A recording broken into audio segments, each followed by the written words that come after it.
Hello, aloha. Welcome to History 241, Civilizations of Asia. Today we would focus on session 10, that is Muslim rule in India from 700 to 1526. My name is Abdul Karim Khan. I teach here at Leeward Community College. Please note down my email. However, the one that you have on the WebCT, that is the latest one. So please use the one which is the latest. Also, note down my phone number on your course outline and WebCT, and feel free to call me anytime that you want to. And I hope I would call you back or get back to you on email or phone as soon as I can. So please, one more time, check out the WebCT for any course announcements, especially the assignments. So because you need to do them, and so keep abreast with the assignments, with the readings, and the announcement that would come on WebCT from time to time. So let's roll in today's presentation. But before we go into that, we need to see what we did last time, sort of a review. All right. In review, last time we talked about King Harsha, the last Hindu ruler of India, King Harsha.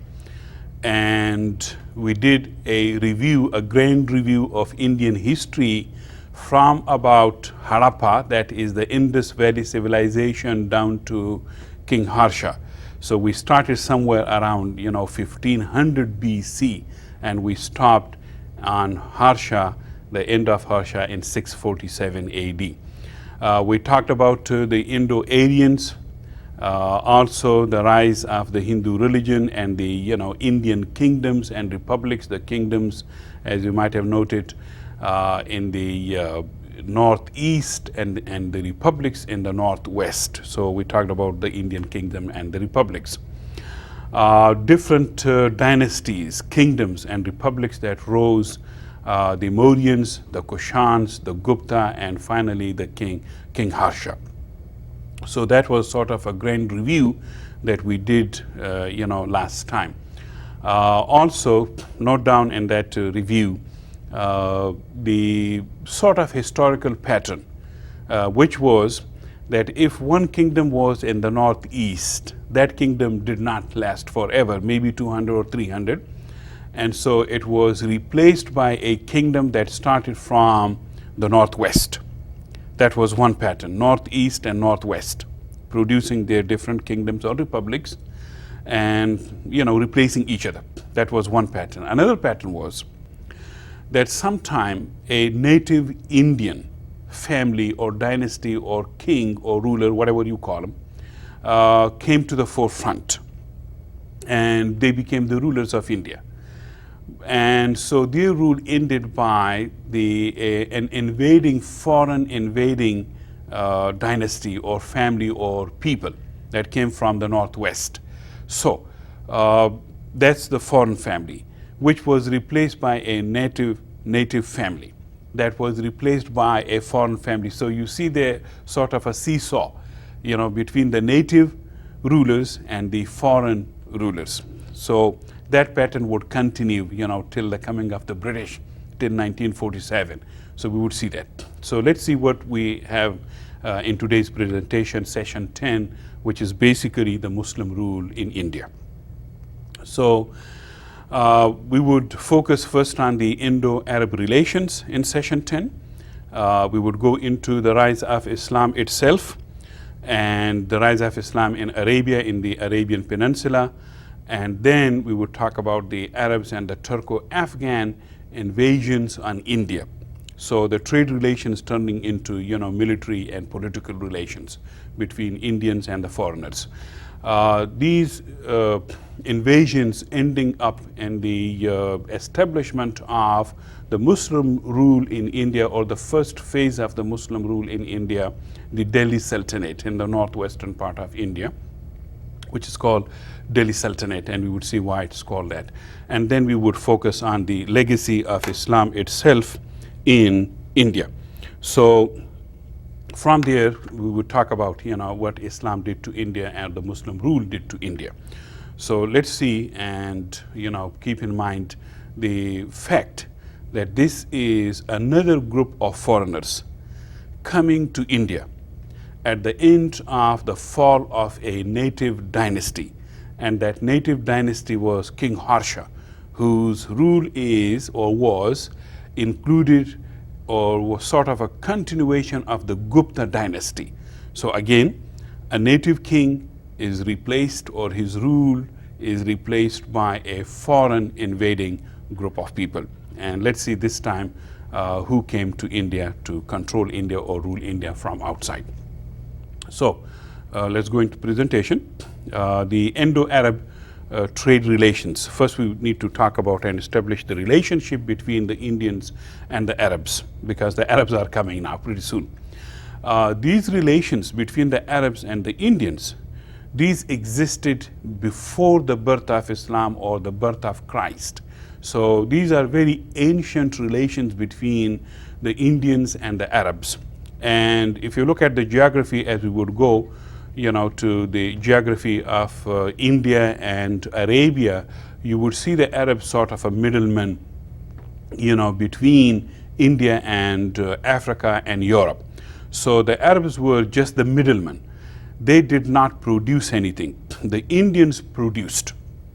They produced, and the Arabs, they would come and take the Indian products and ship it to and take it to overseas, of course, take it to Northeast Africa, and from there to Egypt, and from there into Eastern Mediterranean.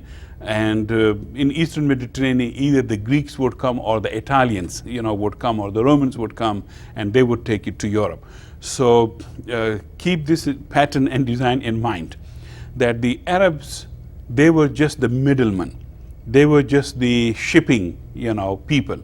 The Indian produced, the Arabs shipped, and the Europeans consumed, or the Egyptians, the Northeast African peoples consumed Indian goods. So producers were the Indians, the shippers were the Arabs, and the consumer were the Africans or the European people.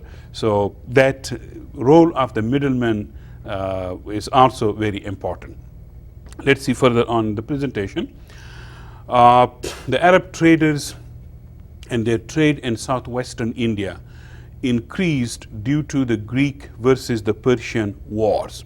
This is somewhere around 400 and 500 AD after Christ.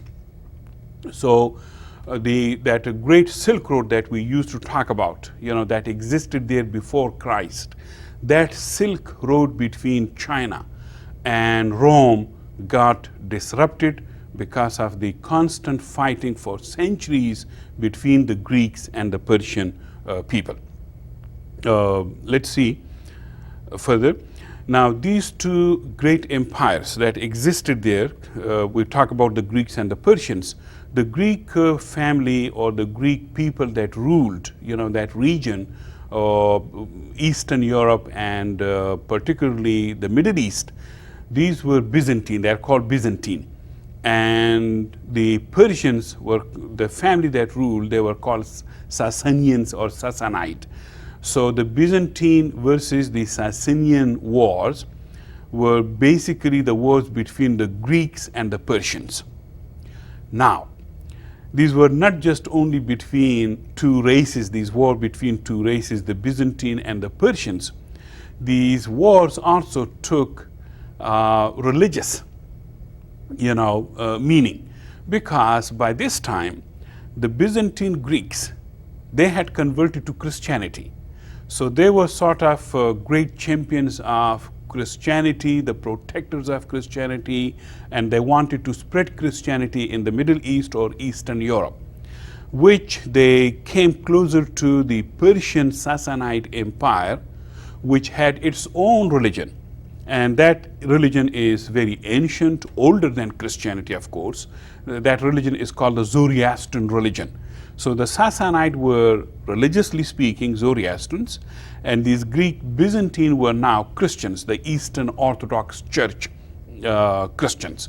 And so this tussle between the Sassanid and the Byzantine was a tussle between two races, Greeks and Persians, two great empires, the Byzantine and the Sassanid, and two great religions in the region, Christianity, Eastern Orthodox or Greek Orthodox Christianity, and the Zoroastrian religion.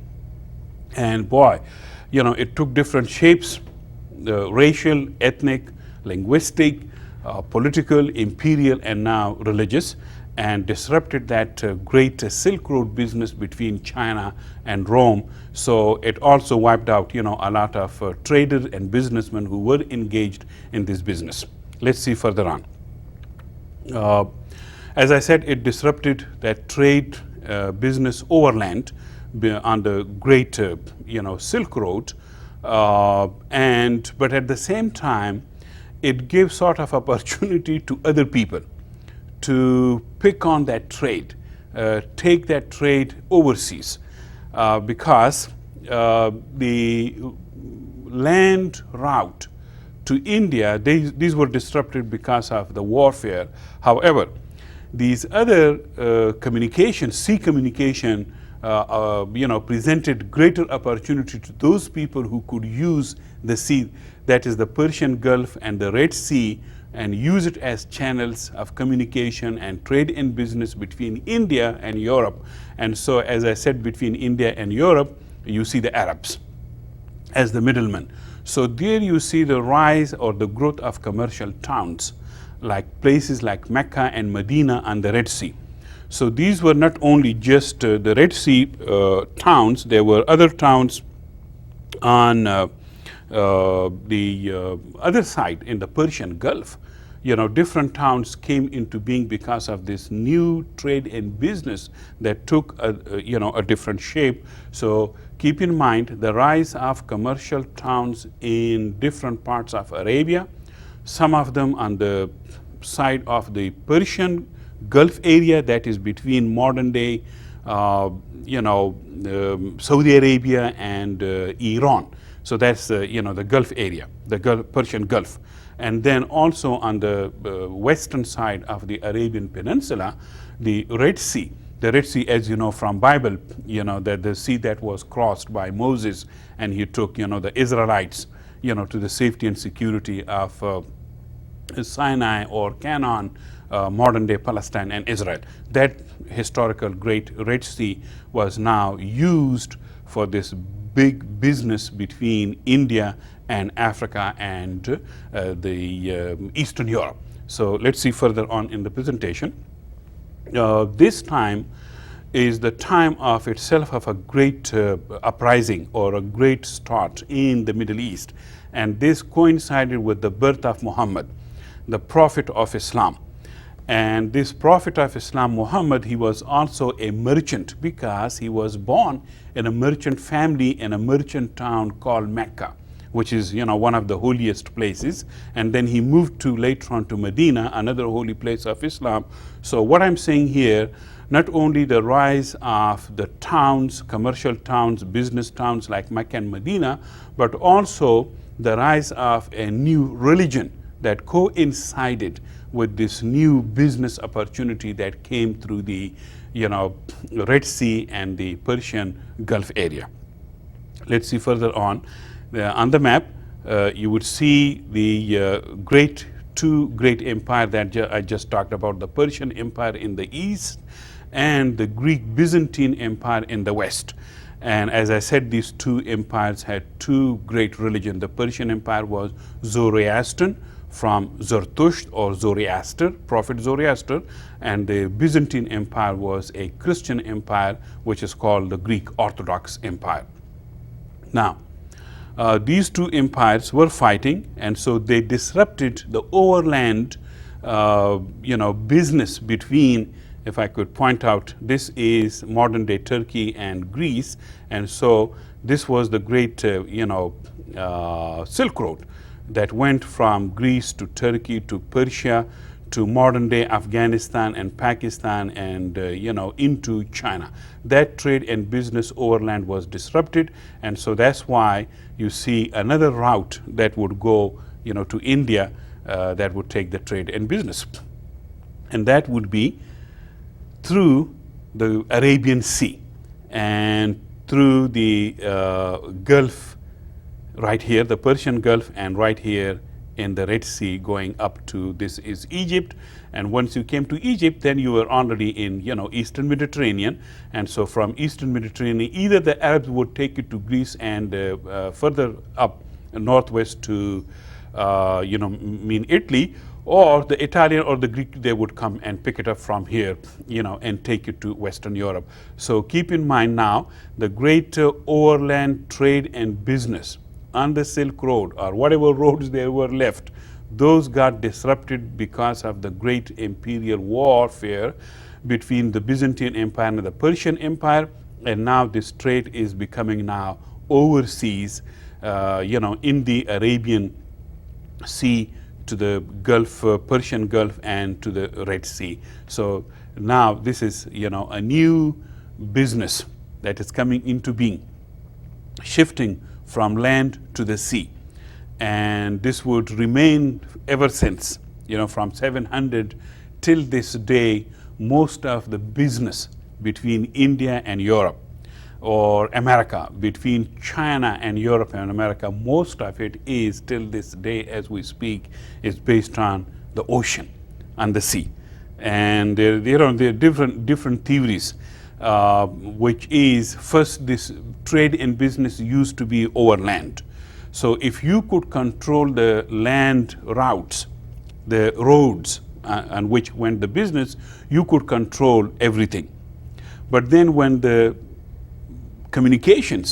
business communication went overseas on the seas, then you needed to control the seas. So those nations who became the masters, and the controllers of the seas, they controlled the business. And you would see the rise of, sea empires later on, from 1500 onward, you would see the rise of the sea empires in the world. And then now, from the land to the sea, and as they say, power is shifting from the sea to the air. So the role of the Air Force, big cargoes and big, communication in the air, and maybe who knows next, it would be space. So this is the beginning of the shift from the land to the sea, and it would stay, till this day, mostly in the sea. Let's see further on. These Arab and Indian relations, trade relations, this was, it sounds very strange, in which more Arabs, they came to South and Western India than Indians going to Eastern or Western Arabia. So you had more Arabs in India in this business and trade, but not vice versa. Not many Indians in Arabia. And there was a reason for that. Why the Hindus, why the Indian people could not engage themselves in this great business, that the Arabs did. One reason for that was there was a Hindu religious ban in the early, since early stages of the rise of Hinduism, through the great sacred books of, Rig Vedas. So there was a religious ban on seafaring and the use of the sea. It may sound, strange to you, but that's what it was. There was a Hindu religious ban on the use of ocean and sea for whatever reason. Well, the reason was that the Aryans, the Indo-Aryans who established this religion, Hinduism, these were people of the land who never had any concern or any touch or anything to do with the sea. So they did not know anything about the sea. Mostly they came from deserts, from high mountains, and lived in high mountains and deserts, and now they were coming to the plains of, like modern day Pakistan, the Indus Valley civilization, and then they would go further down in India. But wherever they came from and wherever they went to, all by land. So they were great horsemen, they were great fighters on the land. And that's why sea did not emerge that much in their folklore or in their religion or in their mythology. It was nothing but the desert, the plain, and the mountain. Hence, These people did not have anything to do with the sea, so that's why they look down upon sort of, those people who use the sea for whatever they were doing. Hence a religious ban on the sea. Another thing was, with the rise of both Hinduism and Buddhism as predominant religions in India, sea did not become a major source of food. And sea is always a major source of food for those people who use fish, who can eat fish. And both religions emphasized vegetarianism. And so why you would use, the sea if you are not going down there to catch the fish, that sort of thing. So this was another reason for the lack of sea emerging more in the daily lives of the people. Later on, those nations living on the coastal area of India, they would become a little bit relaxed or liberal and will use, sea for trade and business and even catch fish and eat it. The more they got away from the strict vegetarian system of Hinduism or Buddhism. Another thing was that in India, everybody did not do business. Only a few people did business. And so that's why most of the people stayed away from the sea to do business or whatever they could do with the ocean. And since the Indo-Aryans, they remained confined to the foothills of the Himalayas. That is why they did not learn anything about the use of the sea, or they could, go and conquer other places by using the sea as the rest of the European later on would do. So let's go further on in the presentation. I just said the Hindu ban, religious ban on seafaring. Another reason why the sea, why so many Arabs were in India but not many Indians in Arabia, the reason was this: in this trade and business profession, that was confined to only one caste, the Vaishya caste, which meant other caste, the three other major castes like the Brahmins, the priestly caste, or the Kshatriya, that is the army, the ruling caste, or the Shudra, that who gave birth also to the untouchables, the lowest caste. These people would not engage in trade and business because this was the business of, or the caste religious duty of the Vaishya caste. So these are only limited number of people. The vast majority of people did not engage in business, and that's the reason you would not find so many Hindus or Indians in trade and business at that time. But now it's completely different. It's unbelievable, how many Indians are engaged in trade and business. Now, in India, since time immemorial, when it came to trade and business, it always was in the hands of outsiders. So India's external trade, foreign trade, was always in the hands of the outside people, outsiders, like Persians, Turks, Greeks, and now the Arabs, and the Afghan and the modern day people of Afghanistan and Pakistan. They would become the traders and businessmen of India. So what these people would do, they would take Indian products and take it to Northeast Africa or Europe and sell it there. So this trade and business would now be in the hands of the Arabs. So after the Greeks, the Persians, the Turks, the Arabs are coming, and later on, some Afghan would also get into this business. And after the Arabs or the Turks or the Afghans or the Muslims in India, they lose this trade and business, you would see the British would come. Europeans would come, like the Portuguese later on. After 1500, the Portuguese, the French, and the British would come, and they would take the great trade and commodities of India and sell it into wherever they could, that is Africa or in the Middle East or down further, in Europe. So this trade would stay in the hands of the outsiders, the foreigners, for long time to come. It would be only after 1947 that the Indians, as the British left India, after 1947, the Indians would take everything in their hands, which is good for them. Let's see further on. This great opportunity for the Arabs of trade and business with India also coincided with the rise of Islam in Mecca and Medina, the two holy cities of Islam, Mecca being the place of birth of Muhammad, the Prophet of Islam, and Medina being the place of death. That is where Muhammad died and is buried.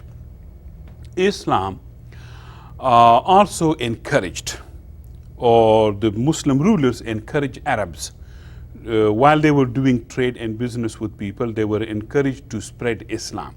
So these Arab traders, they also not only were traders and businessmen, they were also the preachers of Islam, as it happens, as it happened with the spread of Christianity in different places. The Arabs by this time had sort of, monopoly on the Indian trade with Africa and Europe. And because of their geographical location, the Arabian Peninsula, so close to India in the east and close to Africa and Europe in the west. So that's why the Arabs had already established that monopoly because of their geographical location in the region between India and Africa. The Arabs had already established trading posts in western coastal India, and from about modern day Kerala in the south to Karachi in the northwest. So this whole area, coastal area, was in the hands of the Arabs, where they had established their trading posts. Now, after the rise of Islam, more and more Arabs were encouraged to go and do business and trade and spread Islam. So these trading posts, the Arab trading posts turned into their colonies by about 700 AD, which means that these Arabs had lived in these colonies or trading posts for such a long time that they believed that these were their second homes, and their children that were born there, in India. So what you see is Arabs, men and women, living in India, speaking Arabic, and of course, picking up the local languages in the south or in the west, like in Gujarat or in Kerala, down south in Kerala, and further north in Gujarat, and further up in the modern day province of Pakistan, like Sindh. So the Arabs speaking, of course, Arabic, but at the same time adopting, different languages from different Indian communities and living there for centuries. So this became like their second home. And some of their children and future generation had never been to Arabia. If at all they went to Arabia, that would be for sort of a pilgrimage, to Mecca and Medina, which they do even today. So these trading posts, with the passage of time, these Arabs became sort of Indianized. Now they do speak Arabic plus the local languages, but at the same time, these are Muslims, very much marked and distinguished and different from the majority people of India that are Hindus. So beside trade and business and living in a foreign country, a new religion is coming to India with these new people, the Arabs. And so those Muslims, Arabs, they found out that there are Arabs, their brothers, cultural or racial brothers, ethnic brothers, and Muslims brothers there, and they could go and live with them or get into that trade and business. So what was happening? From the trading post, the Arabs were making their colonies like permanent residences there, and their numbers were increased with the rise of Islam, or the two coincided with the rise of this great trade and business that so many people enjoyed and became wealthy. So you see that type of a coincidence of trade and business with the rise of Islam and the spread of Islam, with the business and trade. And so a different religion is going to be introduced to India, that is Islam. Let's see further on.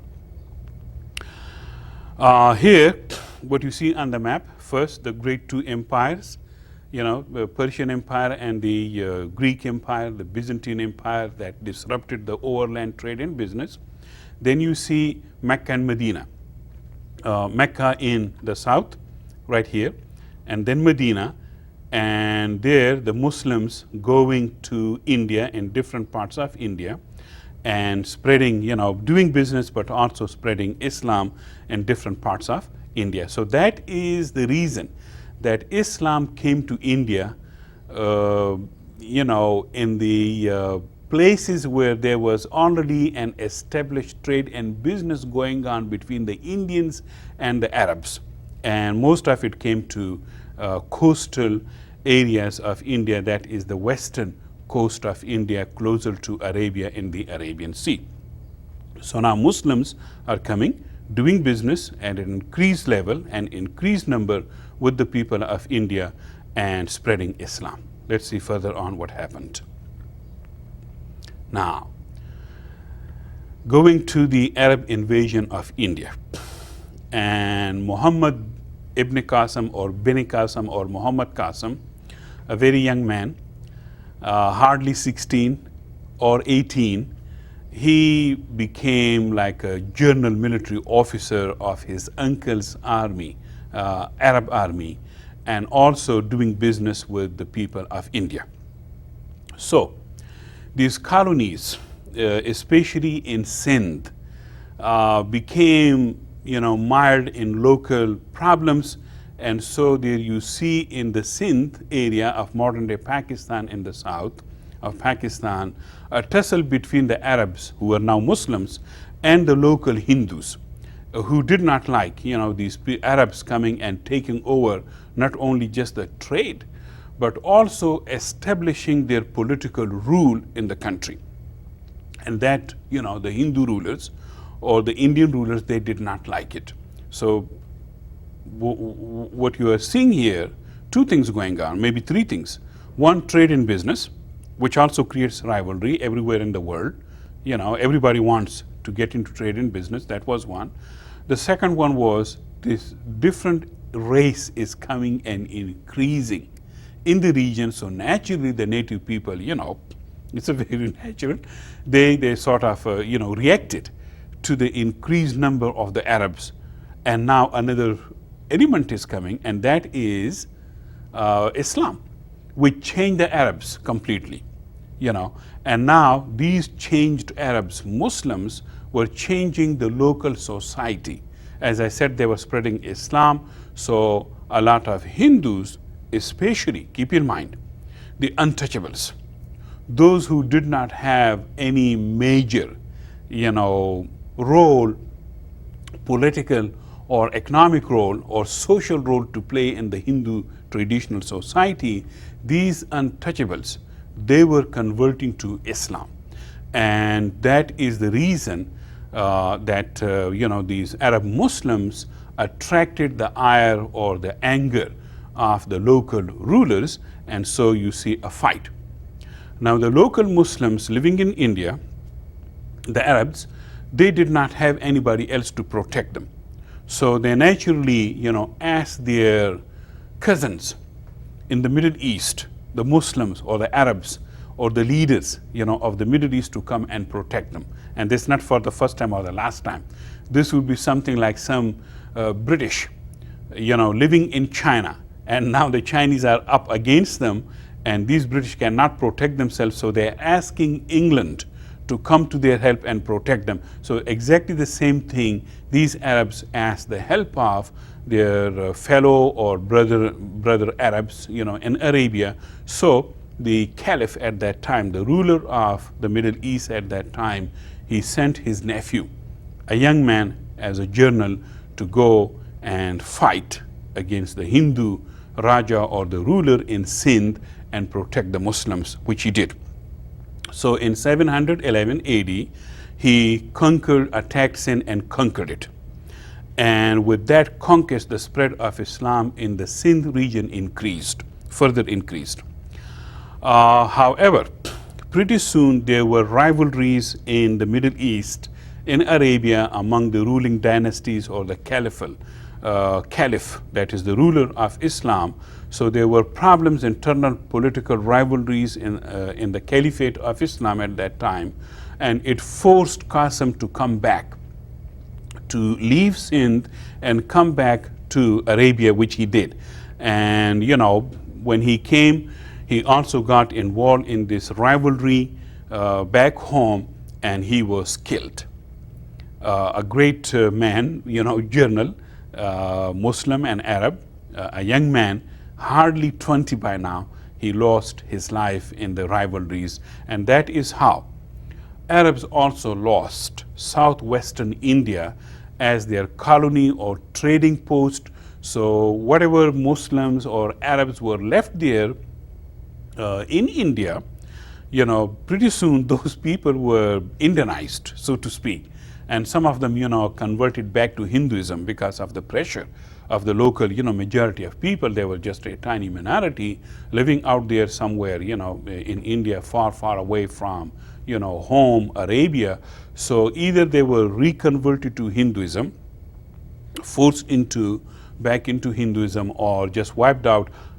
However, this being the case, that Muslims or Arab lost southwestern India, especially the province of Sindh, which they once upon a time were the rulers of or the controllers of, the modern day Pakistan, scholarship, Pakistani scholarship, they treat Sindh as what they call it Babul Islam, the doorway of Islam. That was the doorway of Islam. That was the doorway through which Islam entered into the areas of modern day Pakistan and some India, some places of India. So it's given a lot of respect to the people like Muhammad bin Qasim, who conquered this area and brought more and more Muslims and Arabs, and introduced Islam or spread Islam. So from here now onward, you would see quite a few things. All these foreigners who would come to India, they would do service to their nations, to the Arabs, or service to their religion, Islam, or to the people who lived in India. That is one, which is good. However, keep in mind that these people are foreigners, they are invaders, and they are a minority living in a different group of people, the Indian who spoke different language. They have different religion, Hinduism, and so there was already a tussle between this ruling minority and the subject majority. So the majority of the Hindu people, they looked upon them in a different way. These are our killers, these are our invaders. They brought a different religion, and imposed it upon us. That type of a thinking, from the people went to the hierarchy, to politics, and to literature, into history. So what you would see here, beginning from the 711, AD, the Hindus on the one hand and the Muslims on the other hand, and both seeing this historical phenomena completely in different racial and different religious views, and most of those views are very hostile, very conflicting with each other, and full of conflict. So keep that in mind, that from now onward, this new religion coming to India, and new group of people and ruling India would be not taken that easily or with love or with any favoritism. So you would see a sort of disturbance from now onward, and hence that would also affect politics as well as history, and different historian on both sides would write history completely differently. So let's see further. After the Arabs, the Turkish and the Afghan people invaded India, and these people, like a person by the name Mahmoud, he was a Turkish Afghan ruler of Ghazni, which is the eastern part of India. He invaded India. Now he was a Muslim, okay, and he invaded India for 17 times, and mostly to get the wealth and the slaves of India, the people of India. He enslaved and took them to Afghanistan or to Turkey or beyond. Now here there is something that should be said, and that is, when we say Mahmud or the next guy Muhammad or whoever, Muslims as they are, Turks and Afghans as they are. Two things happening. One is their ethnicity race, that is a Turk or an Afghan. But another thing is they are Muslims, which is religion, a religious group. So, when the history of India is being written by Indians, Indian historians, politicians, or whoever, written from the Indian point of view, they of course see these people more as Muslims than Afghan or Turks. Let me say it in another way.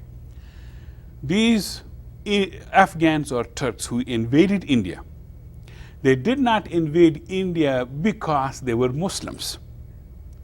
If they were Christians, they would have invaded India, meaning their Christianity would not have stopped them from invading India. If they were Zoroastrians, they would have invaded India. If they were Buddhist or even Hindus, they would have invaded India. So their invasion of India has least to do with the religion of Islam than more to do with the geography of the region. If you are in that hungry place like Afghanistan, producing nothing, just apples and grapes, and how many apples and grapes can you eat?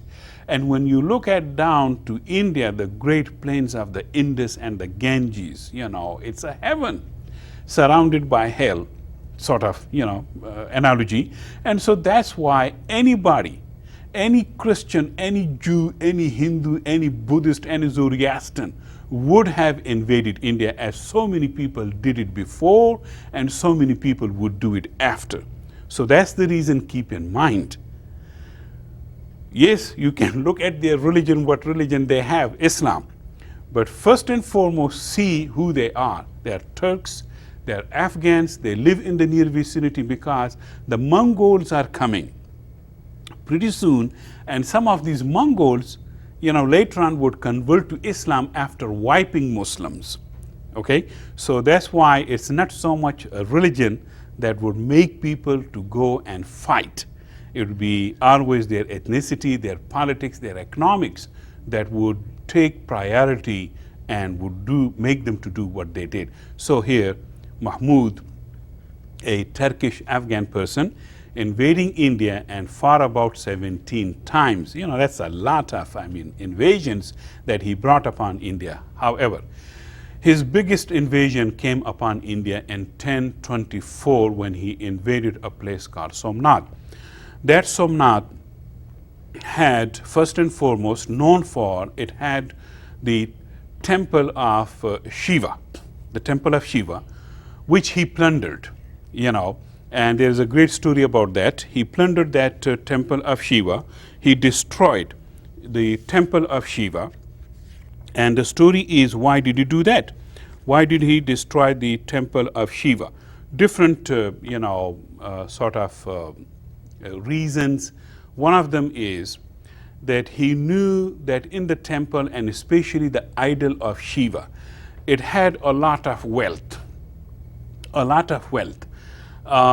precious, stones, gold, jewelry, that the Hindus had put it there, as sacrifices or charity. And so he knew that the temple or the idol, had a lot of wealth, and he wanted to take that wealth.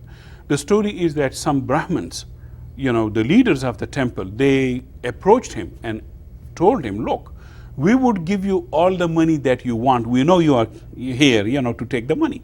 We would give you all the money that you want, but do not break this idol statue of Shiva.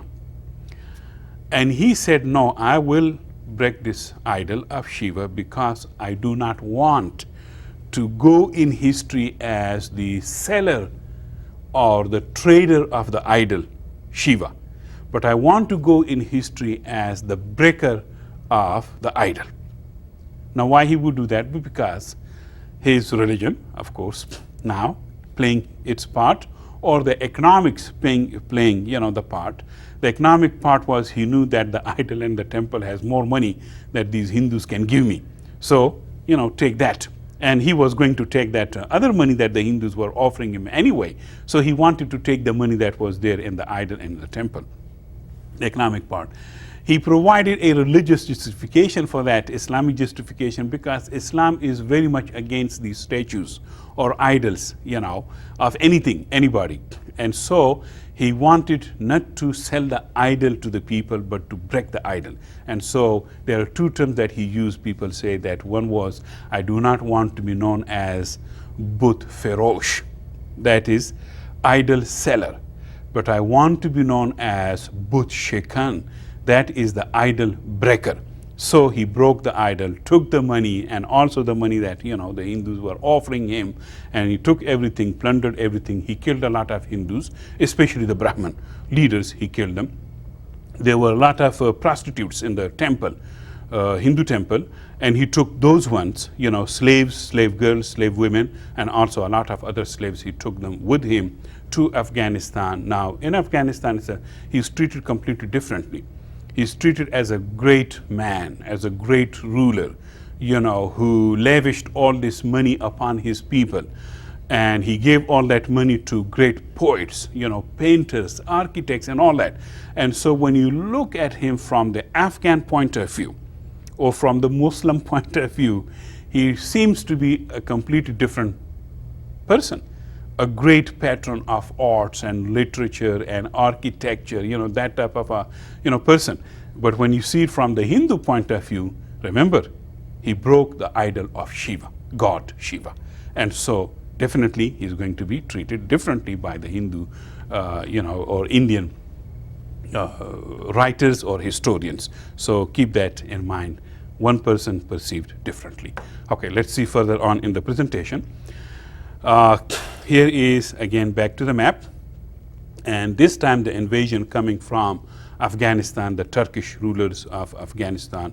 Here is Ghazni, the petty principality or kingdom of Mahmoud of Ghazni, and he invaded Somnath, which was in the present day state of Gujarat. Gujarat, just in case you wonder what state that is in the northwestern part of present day India, much more in the south, in the Arabian Sea, closer to Arabian Sea, and that is the state of Mahatma Gandhi. That's where Mahatma Gandhi was born. Okay, let's see further on in the presentation. After Mahmud comes another, Turko-Afghan invader of India, Muhammad, by the name of Muhammad, and he was the ruler of Ghor, which is a little bit to the west of Afghanistan, in western Afghanistan. And he, in 1187, he conquered Punjab, and he took Kannauj. That was the capital of great King Harsha. Kannauj, it was located much more sort of in central India. And so Mahmud wanted to go as far east as Bengal and south as Deccan and Kannauj. So he took the capital of Harsha, Kannauj. However, he had to go back to Afghanistan because there were some internal disturbances and problems for him. So he went back home, and there he was murdered. However, before he left India, he left his slave who was also the commander-in-chief of his army. He left that slave general, officer Qutbuddin Aibak by name, in India to continue his conquest or consolidate the conquest that he had made. So here you see a different type of slavery in Islam. Slavery existed everywhere, in almost like every major, ethnic or racial group: the Chinese, the Indian, the Greek, the Romans, the Arabs, Africans, Europeans. However, this Islamic slavery is a different type of slavery in which the slave becomes the sultan, the ruler. Now, I think many people would aspire to become a slave. So these slaves do not think of this type of a slavery as a slavery that in the American South, the slavery of the black slaves and the white masters, depriving them of almost everything, even their human dignity. Do not think of this slavery like the Shudras, untouchables in India, or for that reason in Africa, or for that reason slavery among the Greeks or the Romans and other Europeans. This is a different type of slavery in which the slave is either a commercial business agent of his master. So the master stays home and he asks his slave to run business for him. Of course, this slave is free to marry whoever he wanted to marry, or sometime maybe the master would have a say, whom he needed to marry and he must marry. Most probably, the master is going to ask the slave to marry his daughter, to marry his niece. The master asking the slave to marry his daughter or niece. Now, this type of a relationship existed between Muslim masters and Muslim slaves. The slave is his son and son-in-law, and you would see that. Or the slave is a great commander in his army and the most trusted person. So he is basically free for all reasons. A free person doing almost everything that the master could not do and doing it for the master. And so that's how you see this slavery Muslim slavery coming to in India, and these slaves establish their dynasty, Muslim dynasty, to rule India, and that is sometimes called the slave dynasty, and sometimes it is referred to as the Delhi Sultanate, that it extended further into history. So we will go into that Delhi Sultanate in a few minutes. So Qutbuddin Aibak, back to the presentation, he continues the conquest of his master Muhammad Ghori or Muhammad of Ghor. And there Qutbuddin Aibak, he conquers a lot of areas in India, and just like Ashoka, King Ashoka, he used to have his pillars, that would say his achievements and his great, pronouncements or announcements. Similarly, Qutbuddin Aibak, he started creating or erecting these minars or towers, and so you're looking at one of them. These are, two pictures of the same tower from different direction, and they're called this is called a Qutb Minar. That is the minar or the tower of Qutb, that is Qutbuddin Aibak. And this was outside Delhi. So he conquered as far east as Bengal. Qutbuddin Aibak, the slave, he conquered as far as East Bengal, and he ruled from Delhi. From now onward, Delhi would become the seat of empire. Delhi would become the most Muslim, city and a capital city of this great empire. So this slave turned into a sultan. He became the ruler of India. And that's why his family, and further on, this would be known as the slave dynasty. A dynasty, the rule that was established by the slave, also known as Delhi Sultanate. They ruled India from about 1206 to 1526, almost for 300 years. These people ruled India. Let's go into the rise of the Delhi Sultanate. A person by the name Shamsuddin el-Tutmish, who was the slave of the previous ruler Qutbuddin Aibak. And that's what I'm saying. Qutbuddin Aibak gave his slave Shamsuddin el-Tutmish his daughter in marriage. So he is not just the slave of his master Aibak, but he's also the son-in-law of Aibak. A strange type of a slave, if you ask me. So he started ruling India for Iltutmish, but at that time Genghis Khan, the great Mongol leader, he was rising also in power, and he had been kicked out of Mongolia, and so he was looking for a place to conquer, and he had conquered a lot of places in Central Asia like Kazakhstan, Uzbekistan, Tajikistan, Kyrgyzstan, and now he was coming to Afghanistan and northwestern India and India proper.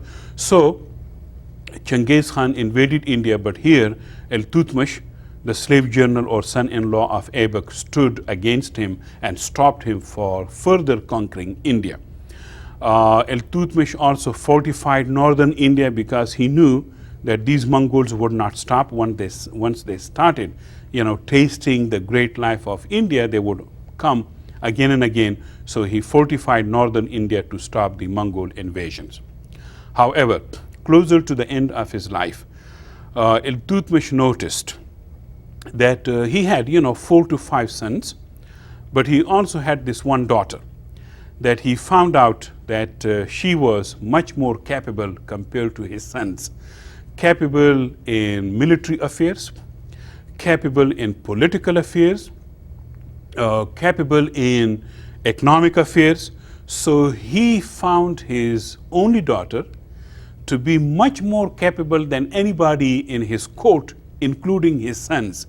So he appointed her as his successor. Now, he's a Muslim, and there were some people, telling him, oh, you cannot do this. And he said that there is nothing in Islam that would prohibit the rise of a woman as your ruler.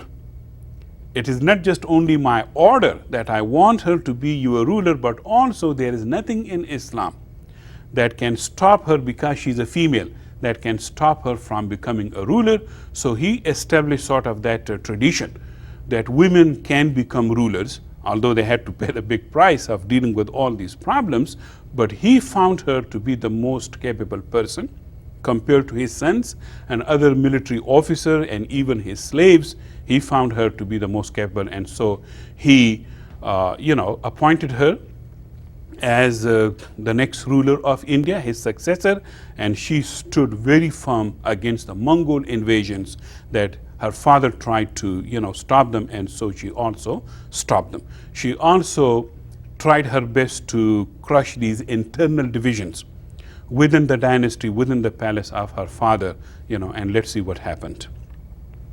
Her name was Razia, or Razia, and she is called Razia Sultana. Sultana means the ruler, female name, Sultana, ruler of India, and she was the first female ruler of India. And she was supported by her father's loyal generals, Chehalgan. Chehalgan means 40 generals. Chehel means 40 is Persian, and these people used, both Turkish and Persian language. So this Chehalgan, a group of 40 generals, military officers, of very loyal to her father, they supported her.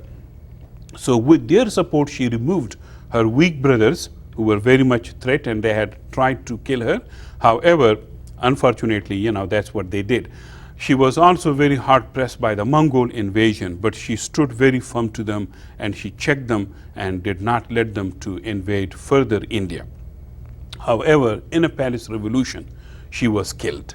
There were so many people against her, her own brothers, her cousins, male, and some other military officer, they were against her. So this is how her life was cut short by internal intrigues. Not only because that she was a female and she was hated by some people, but also because she was a great ruler. And so she was a threat to a lot of people in India. Let's see further on. Another person came, Ghayasuddin Balban by the name, came to rule after Razia Sultana, and he was also the slave of Iltutmish and commander-in-chief of Razia Sultana's father Iltutmish army. And he was also one of the Chehalgan, the 40 generals of Iltutmish who supported Razia Sultana. He ended the Chehalgan power because he believed that these people, great officers, they had gone corrupt. So he put an end to this tradition, and he also had to fight the Mongols and would not let the Mongols, to come even close to India. A lot of Muslim rulers that the Mongols had driven out of Central Asia had come to India in the days of Razia Sultana, and they had taken protection with her. And so now Balban, he was protecting these, Muslim rulers who were driven out of their kingdoms by the Mongols. So keep in mind that, the Mongol invasion, Genghis Khan, and after him Kublai Khan, and after him, another great Mongol ruler, Temur, they are coming and trying their best to conquer India.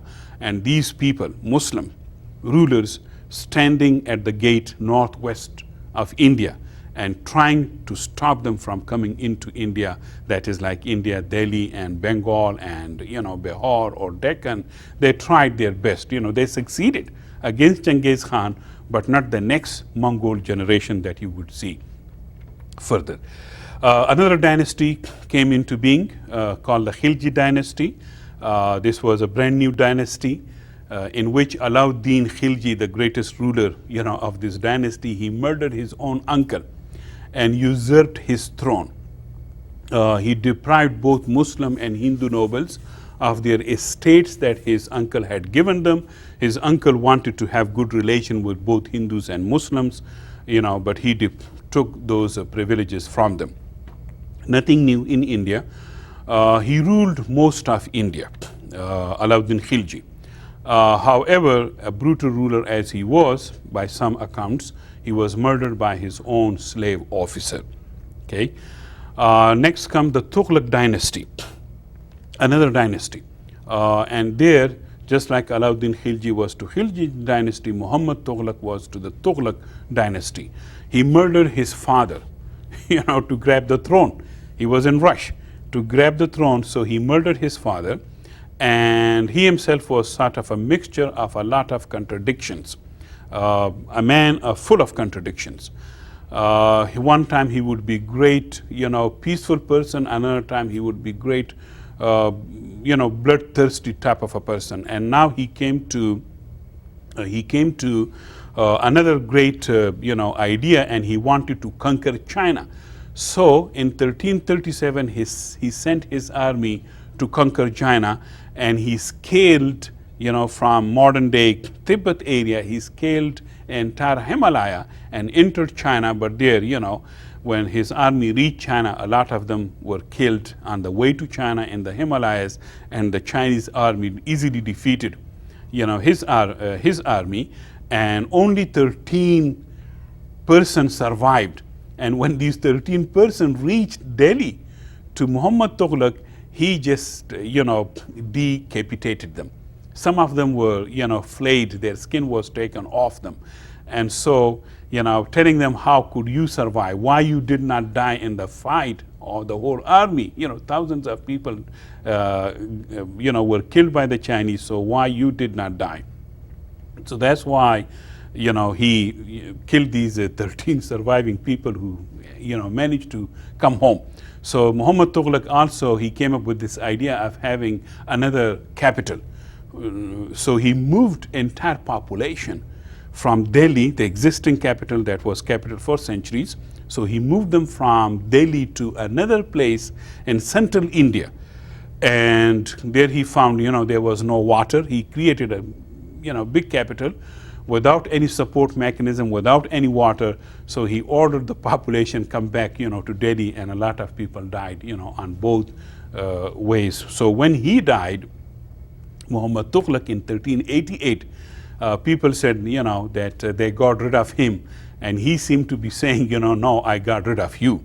So that's how, the relationship was between the two of them. However, next time, in the Tughlaq dynasty, his cousin came to power, Feroz Shah, and he just reversed all the policies of Muhammad, his cousin's policies, and he tried his best to, be a good king to everybody.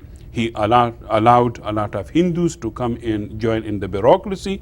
However, Feroz Shah Tughlaq, from the Hindu point of view, he committed the mistake by imposing this jizya or tax upon the Hindu priests, the Brahmins, and the Brahmins did not like that they were, asked to pay this tax because they were Brahmins or because they were Hindus. So that, would be always a big problem between the Muslim rulers and the Hindu subjects. He also gave a lot of land to Muslim nobles. So he created Muslim nobility that has been going on, and somebody would come and take that land from them. But Feroz Shah did most of the good things in India. He encouraged decentralization. He gave a lot of position to different officers, and he created different provinces. These provinces to be ruled by his trusted people, governors, and these governors would be there ruling the provinces. collecting the taxing, and raising armies to defend against the Mongols, because the Mongols, they were a big threat. His death, a great ruler as he was, his death, ignited a civil war. And so that civil war would almost like, finish his dynasty and would bring another group of people into the rule of India, and let's see that on.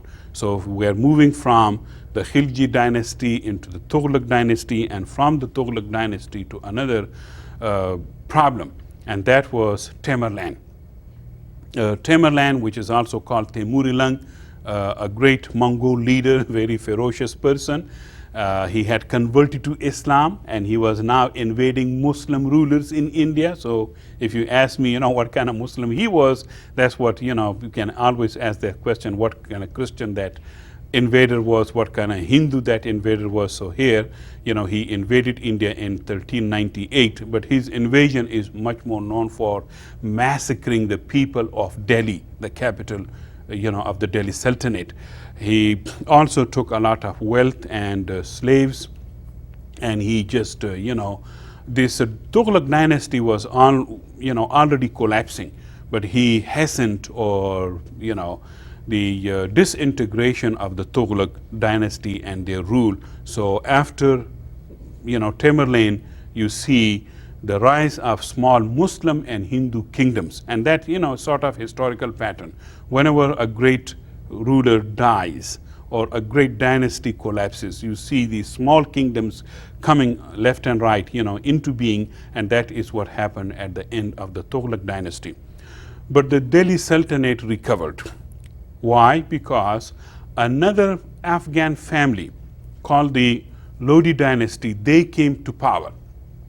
They came to power, and these were Pashtuns.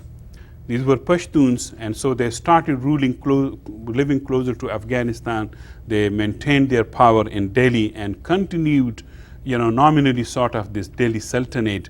However, they were weakened by their own tribalism, factionalism, among their own ranks, and pretty soon in 1526, the Mughals invaded India and put an end to the Lodi dynasty, and with that came the end of the Delhi Sultanate.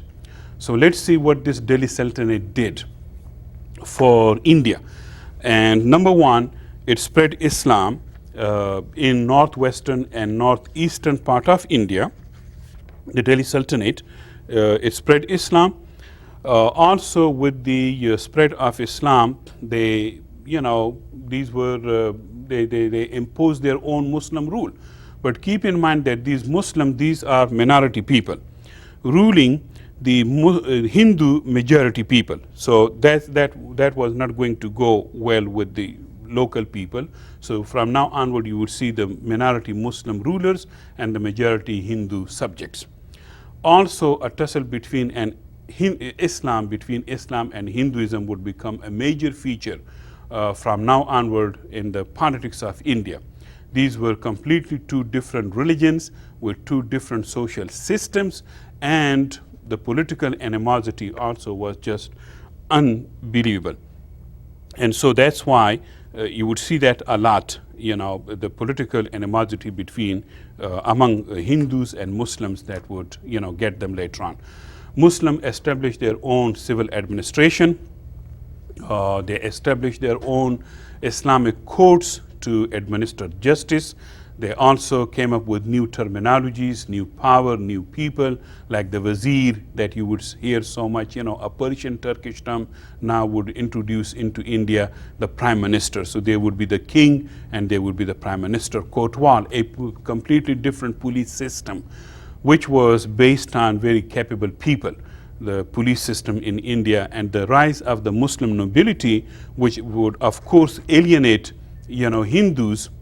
They of course would alienate Hindu people, and also with the rise of the Muslim rule in India, you see the rise of the Turkish, the Persian, and Urdu languages coming into, the literature.